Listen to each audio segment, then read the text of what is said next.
Do any of you know of an artist who is most known on the 20th century for his surrealist art? Hi, my name is Oyan Gonzalez, and today I will inform you a little bit about Rene Magritte. I will discuss about his early life, his adult life, and then his career. But first, I want to also inform you that most of this information was provided by the Encyclopedia of World Biography of the year of 1998. Now let's begin with his childhood. Rene's birth name was Rene Francois Jeslin Magritte. He was the eldest son of Leopold and Regina Magritte.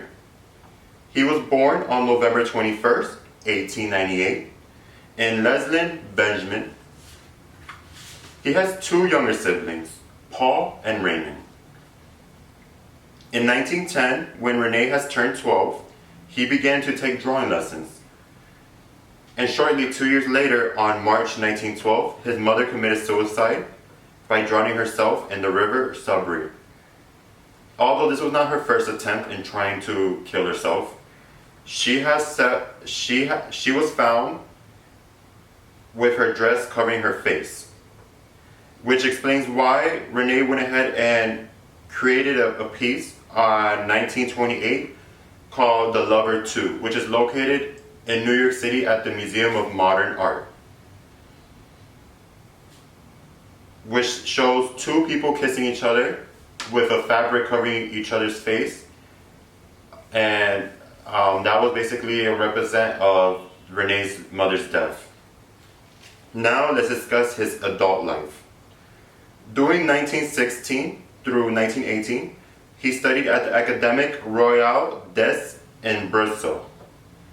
His earliest painting was styled in Impressionism in 1915.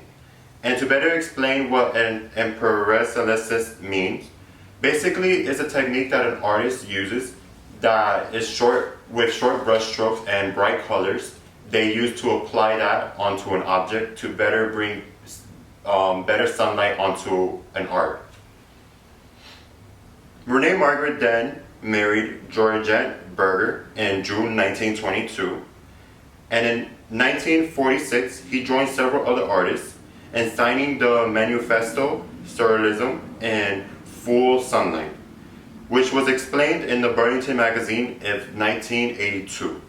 Also, in the Burlington magazine has several samples of his art that he's done during that time. Magritte then passed away of pancreatic cancer on August 15, 1967, at the age of only 68. And as you all can see, he lost his mother at a young age, and there is not much information that's shared of his teenage years.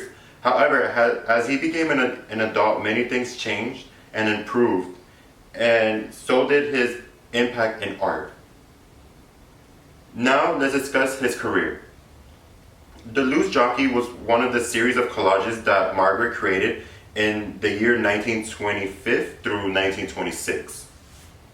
In 1927, he then moved to Paris, where he became good friends with Andre Breton and became involved in the Surrealist group. When he turned 30 years old, he participated in the last publication of La Révélation Surréaliste, where he published his essay Les Monts Tels les Images, where words play with images in sync with his work. And one of his famous pieces, This Is Not a Pipe and the Wind and the Sun. As I've researched off of Google of these paintings, it stated that these paintings are also still now displayed in Los Angeles Museum of the Arts. After that event, Magritte returned to Benjamin, where he remained for the rest of his life and continued to work in advertising. Shortly after, he and his brother Paul opened an agency, which they will be able to make a living wage out of. During the 1940s, Magritte tried out different styles of incorporating elements of Impressionism.